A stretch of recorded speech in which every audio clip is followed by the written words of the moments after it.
I'm Wendy Chamberlain. I'm president of the Middle East Institute, and I would like to welcome you all to the 6th annual Middle East Institute Turkey Conference. You know, Turkey never disappoints.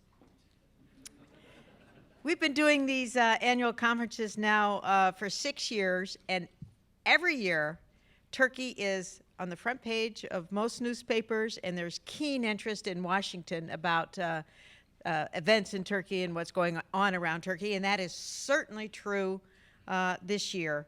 The world is sitting on the edge of its seat watching the Putin-Erdogan showdown. EU is now chasing Turkey to staunch the refugee outflow. Turkey is dangerously perched on the frontier of the Islamic State.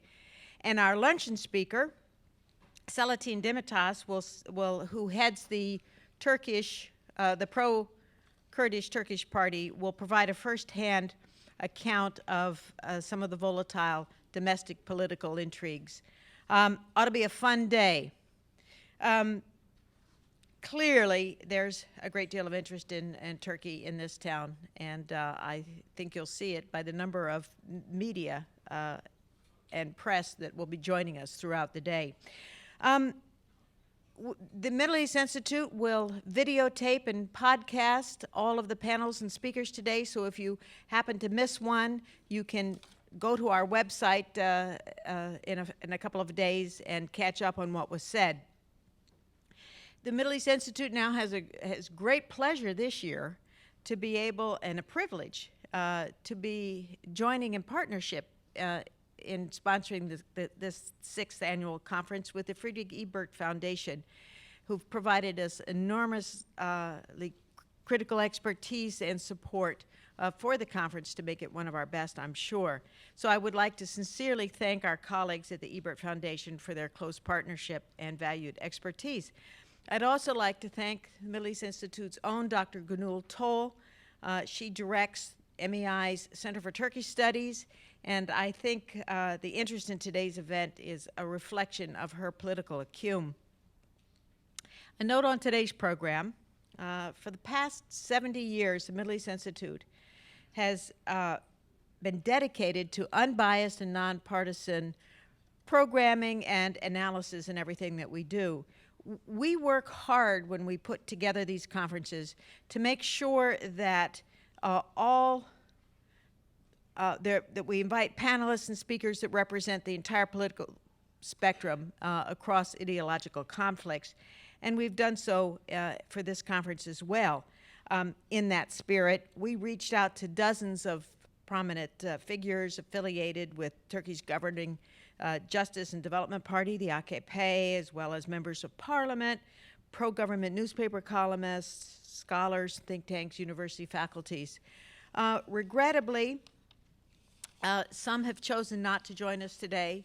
Some have even canceled, but we certainly do hope that and look forward to next year and into future events when we can hear their voices and valued commentary as well in future events. So now it's my great honor to welcome to the podium a respected scholar on Turkey who heads the Ebert Foundation of North America here in Washington, D.C., Michael Meyer. Michael came to Washington just last year after having lived for many years in Turkey running the Ebert Foundation there. Michael will introduce our opening keynote speaker, Karsten Voigt. Michael, the floor is yours. Sorry. One last administrative announcement. For those of you who'd like to tweet, we have little bits of paper in the back of the room with the password for the wireless. It's the Event Router 6 network. The password is too complicated to read out. So you can get this little piece of paper in the back of the room.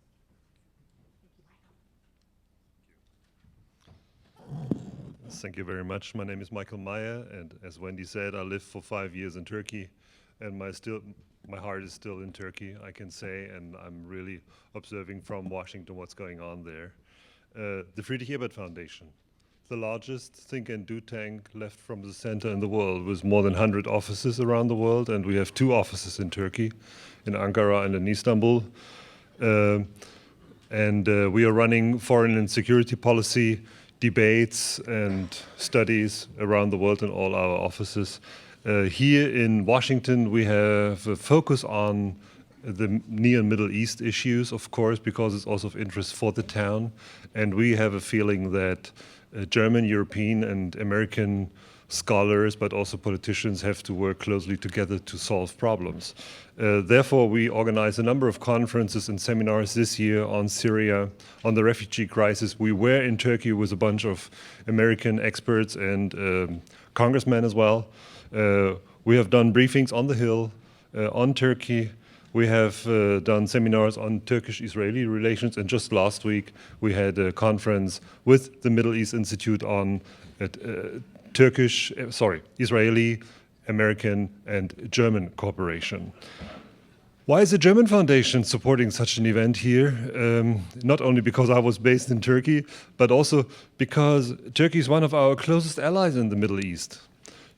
And German-Turkish relations are not only foreign policy related, but just due to the mere fact that more than 3 million people of Turkish origin live in Germany, shows that every event which happens in Turkey has repercussions immediately in Germany. And we can feel the rifts, and our keynote speaker will talk about that just right now. Therefore, we have a genuine interest as Germans to bring Turkey closer to the European Union once they fulfill the membership criteria of the European Union. Might take a while. Allow me to introduce our keynote speaker, Mr. Karsten Voigt. He was member of the German Parliament for more than 20 years. He worked during this time in many working groups, amongst others, the coordination group on Turkey in the Social Democratic Party.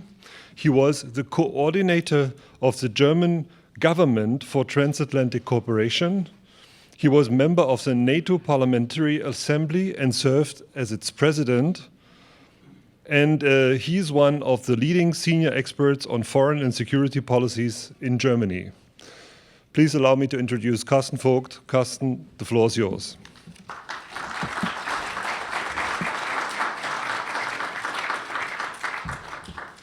Thank you very much, Michael. Thank you for this invitation and the possibility to come back to Washington.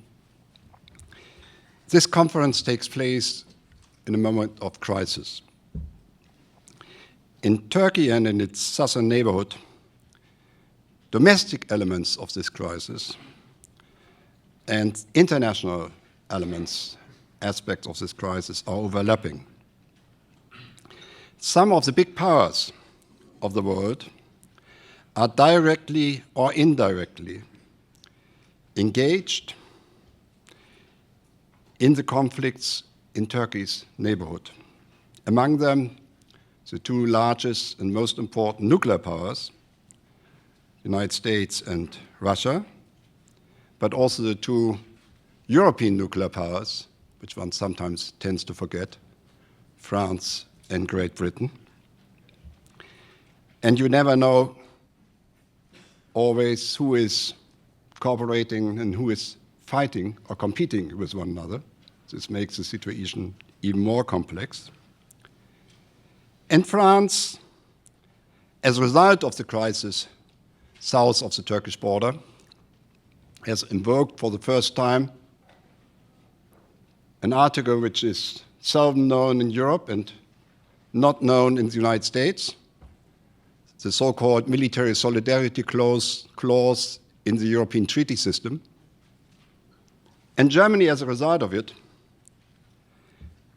has changed its post-war tradition, and it's engaging in a military campaign beyond the training of Kurdish Peshmerga in northern Iraq, which we are already doing, which is also a rupture with previous traditions.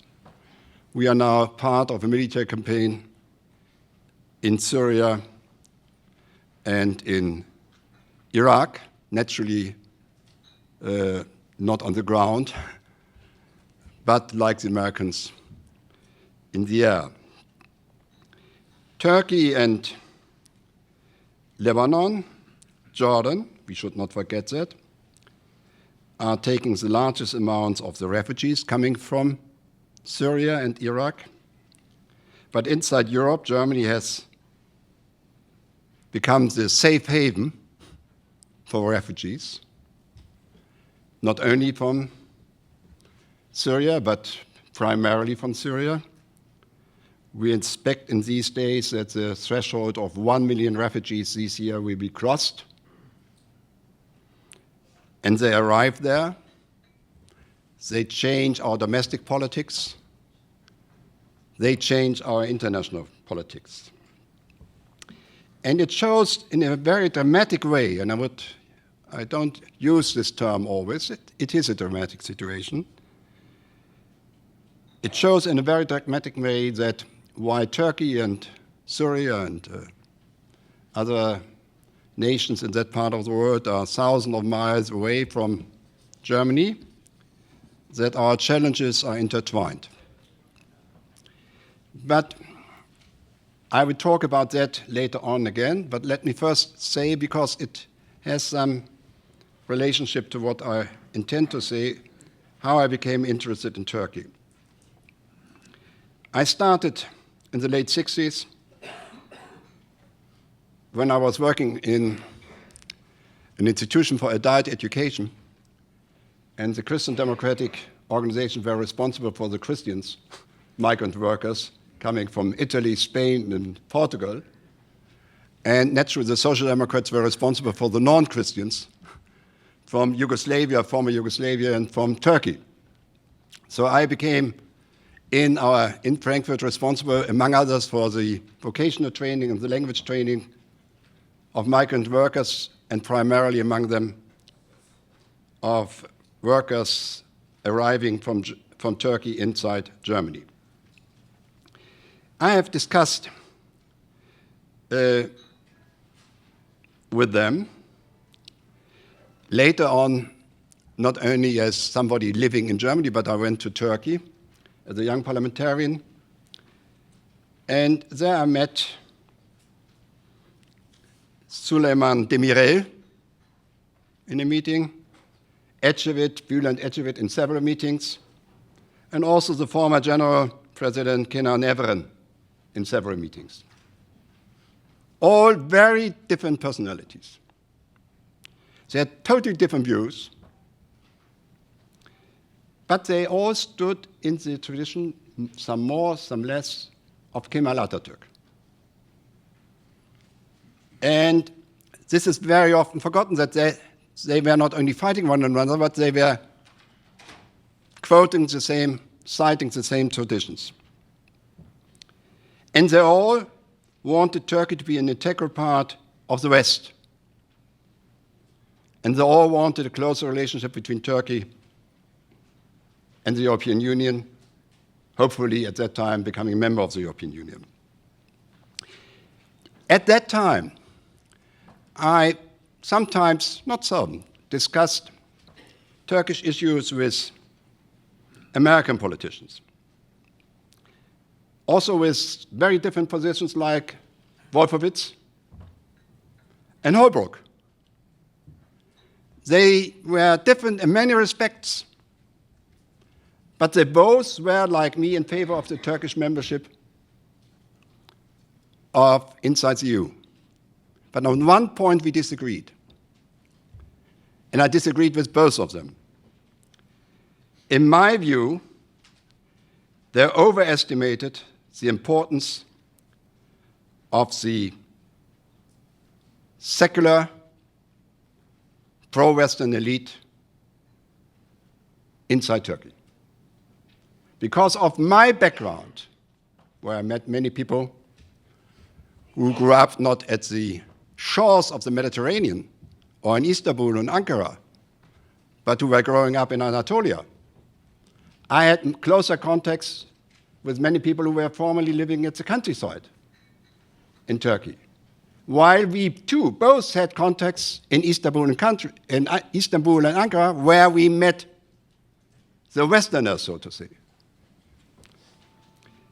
And I think they overestimated the importance and the dominance of this elite. By the way, this is a mistake which we have made time and again in the Middle East, that we overestimated the importance of those whom we normally met. Last, during and prior to the Arab Spring. My observation, living in Germany, then meeting some of them later on again inside Turkey, was that there was an enormous tension between pre-Kemal Atatürk traditions, which still existed and are existing in Turkey, and the intentions and the political culture of those who represented the Western orientation, this more secular orientation. We never had it where, when we were dealing with Turkey, we never had to deal with one Turkey. We always had to deal with several Turkeys, which is still the case. And I could see and observe these tensions between the different Turkish elements inside their society and their clashes between them sometimes even. Sometimes even in Germany, sometimes violent clashes, not only inside Turkey, but also inside Germany.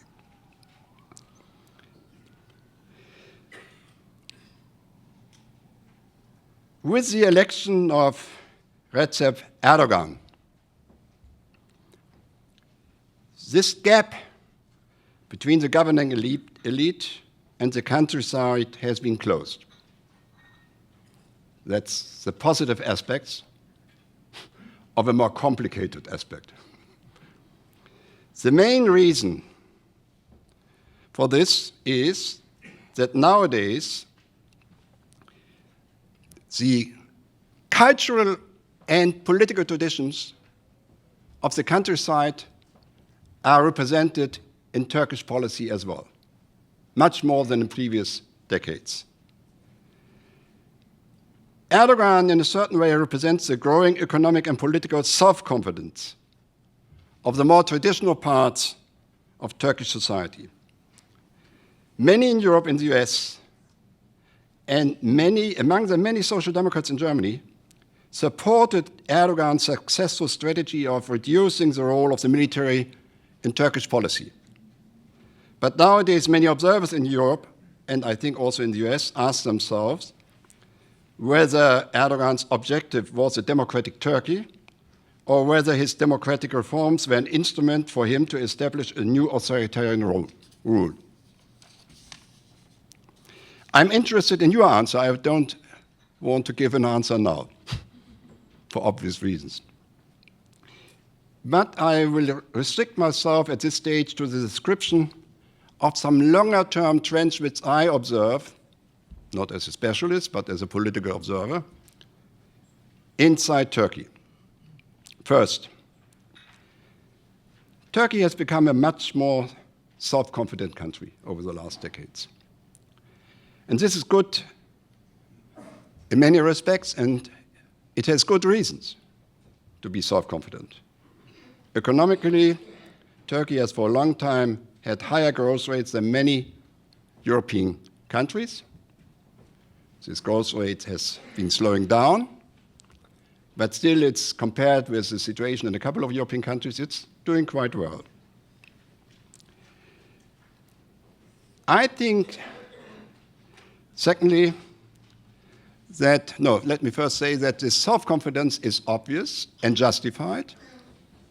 Sometimes my impression is that the self-confidence is even greater than the actual role of Turkey, so that they are going slightly beyond their possibilities. But this is what we need to discuss.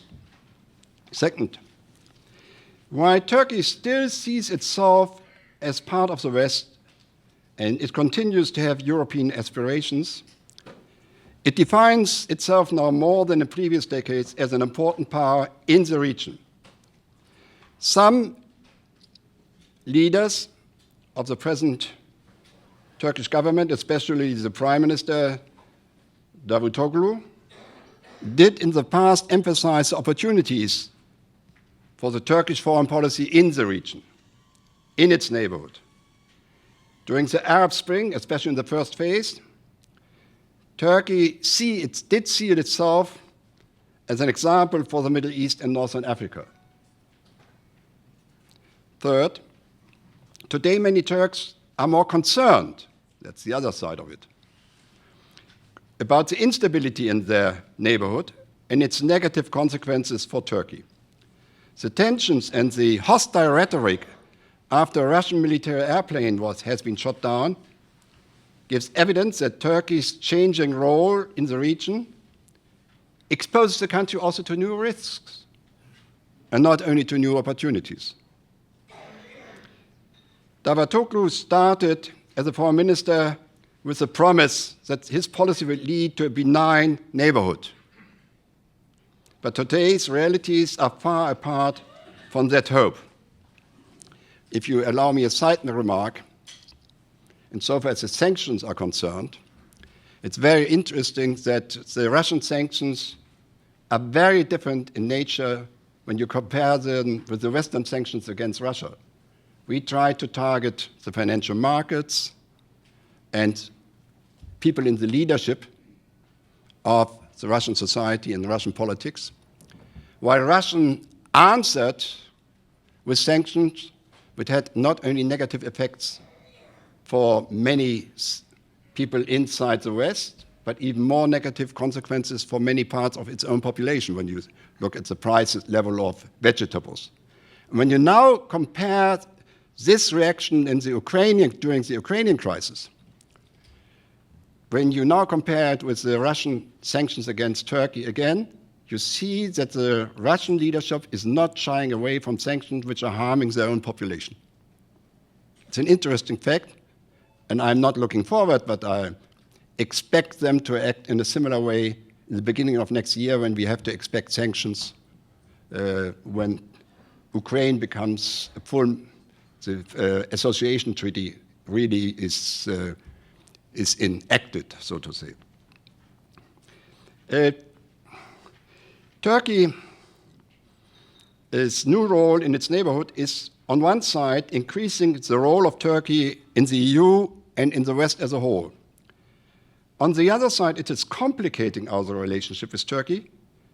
Why? One cannot assume that Turkish politicians will always see their consensus with the European and transatlantic partners having the same priority as it did have in earlier decades. In many instances, the Turkish desire to be seen as an autonomous and independent actor might be seen by the Turkish leaders as being more important than their solidarity with their transatlantic and European partners. By the way, you could see it already on the horizon during the Iraq War, when you had this debate about overflight rights using bases during that war, an issue which was never debated inside Germany, which was debated already at that time. We both said no to the war, but Turkey had problems with providing the Americans with bases. The Americans could use their bases inside Germany. So you could see the complicating factor in a certain way as a result of their role inside the region. In the specific context of a Turkish EU membership, this changing role of Turkey might not only change traditional assumptions about the positive impact of such a membership on Turkey's domestic and foreign policy on the EU and on the Turkey itself, but we also have to consider in the future which role Turkey would likely play once it has become a member in the European Union. Would they behave like France, like Britain, like Turkey? And we have not really discussed this issue. This is an issue which we cannot only discuss about the membership prospect, we have also to discuss the implication for EU policies in the future and for Western policies in the future. I will only mention two of these assumptions which might be not totally true anymore. A traditional assumption was that Turkey's strategic partnership with Israel would strengthen the pro-Israeli forces inside the EU. Not only because of the personal animosities between leading politicians in Israel and in Turkey, but also because of Turkey's redefinition of its role inside the region, I think that the prospect of a pro-Israeli Turkish policy in the future has been highly unlikely. This needs to be debated whether this assumption or analysis is true. Seventh, already in the past, and we will hear about this later on, the Kurdish factor has been important. But in the foreseeable future, it is likely that the importance of this factor will grow, as well in Turkey's domestic policy as in the context of its policies inside the region. The wish of the Turkish government to establish a security zone in Syria is explained as a humanitarian priority. But many analysts in Germany see the creation of such a protected zone more as an attempt to prevent the establishment of an uninterrupted Kurdish-dominated area south and southeast of the Turkish boundaries than as a humanitarian policy. Germany is training Kurdish Peshmerga in northern Iraq. Because this Kurdish-dominated region is part of the state of Iraq, we need to coordinate our policies with Iraq, clear. But we also have to consider Turkish sensitivities in one way or the other. And this is something new for us, especially when military issues are playing a role. The last elections in Turkey were an enormous success for the AKP and for Erdogan personally. Most Germans and many Turks would like him to use this clear majority for a process of reconciliation with his opponents and as a basis for necessary reforms. But this is not likely to happen. Erdogan seems to believe that he needs even more power to implement his political and ideological objectives. His hopes are the fears of his opponents. That's why we have a polarization. It's one of the reasons why we have such a polarization inside the Turkish society.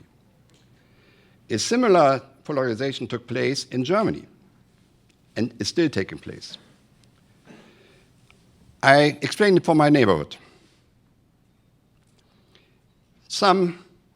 One of my neighbors, where I buy my vegetables, a German Turkish Alawite, has been urged by people who went to the mosque about 1 mile away from my home that he should not sell alcohol. And then some threats were linked to this advice. A German Turk, where my bike is repaired, shows several pictures of Kemal Atatürk in his shop. Naturally, he's not only Turkey, he's a German as well. This is what I call hybrid identities. We have more of those. But he has no contacts with our own Turkish-owned shop, where the wife of the shop owner wears a headscarf and the children wear a hijab. And all of them have no contact to my physiotherapist just around the corner who has a Kurdish background. We have not had violence in the last months like in previous years. But when I look at these reflections of Turkish internal debates into my German environment, I cannot say that Turkish domestic politics is only an issue for Turks and Erdogan. It's also an issue for me.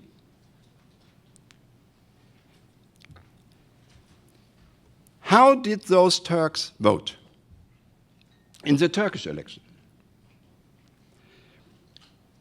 Of those who voted in Germany, many of them, more than 40% of those who have also a Turkish citizenship, of those voted, 59% voted for the AKP. This is percentage roughly, not quite, but roughly 10% higher than inside Turkey. 16%, 15.9% voted for the pro-Kurdish HDP. Roughly 5% vote higher than inside Turkey. The lower number were for the secular CHP and the right-wing MHP. How would these same Turks vote when they vote in Germany? Roughly 64% would vote for the secular and by definition not Islamic Social Democrats. Roughly 23% for the Green Party, which is very much in favor of migration. Only 4% would vote for the left-wing party, post-communist left-wing party, and only roughly 7% to 8%, the number is slightly growing now, would vote for the Christian Democratic Party. What does it tell us when we talk about people immigrating, living in those countries? They have not only one identity. There are different facets of their identity, reflecting their behavior in the different contexts. And therefore, I only say it as an important element that you say, they Turks are like that. The Turks mean that and that, that's their opinion. They mean it under specific conditions under which they have to decide what they mean. This is not a fixed identity. It's a much more flexible identity than many people think. My neighborhood is only 1 mile away from the central registration point for refugees in Berlin. I'm there twice a week. I'm impressed by the engagement of the public administration and of still many, many private citizens. But it's not perfect. It's not functioning everywhere. How could it, when you have roughly 1 million refugees in 1 year, which we can take for 1 year, but not every year? And this number goes beyond the number of immigrants from other parts of Europe, which Germany is receiving. Last year, we had roughly 400,000 net influx of immigrants from other parts of the European Union. I have read many statistics that Germany's population would decline. Berlin in the last year was growing each year by 60,000. Birth rates are higher than the number of people dying, especially in the inner part of the cities. And this year we expect Berlin to grow by 100,000 or more. This has an impact on our policy. We need the Turkish government, because without their cooperation we can't solve the problem. We are active in the region. We are trying to open new chapters in the negotiations, but we are not the only one who decide. Others have their own agenda. For example, the people in Cyprus. Their first priority are the negotiation between the two communities, and for the first time they are relatively constructive. But their priority is not to give anything to Turkey before the Turks put their stamp on such an agreement. And this again shows that our relationship with Turkey, and I explain it on the basis of my personal experience and on the basis of what I see in Germany happening, is complex and intensive.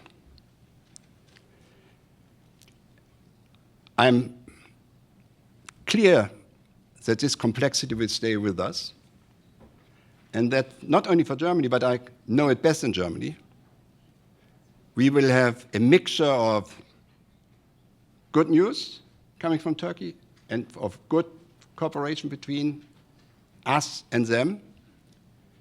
But I also see in the future many conflicts between us and the Turkish government.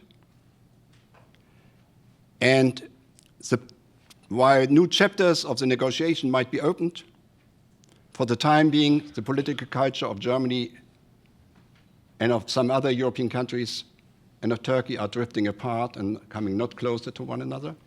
So when you say that the precondition of a membership is that they fulfill all the Copenhagen criteria, that even if we open new chapters, it does not mean that the membership will be happening very soon. There will be a long time before this is in reach. And we are thousands of miles apart from that region. But our domestic policies and our international relations are intertwined in the positive aspects and in the negative aspects. And what I see with some concern is, by the way, this is not only true for Germany, this is also true for the United States, that while the effects of the crisis in which we are living and the region in crisis which we observe and where we are active to a certain degree in, we are not in control of the crisis and of the factors which decide about escalation or de-escalation. And this is one of the most worrying things about which I'm thinking in these days. And the incident between the Russian fighter and the Turkish military is only one example showing that there are escalatory components and risks which are out of our control. Thank you very much.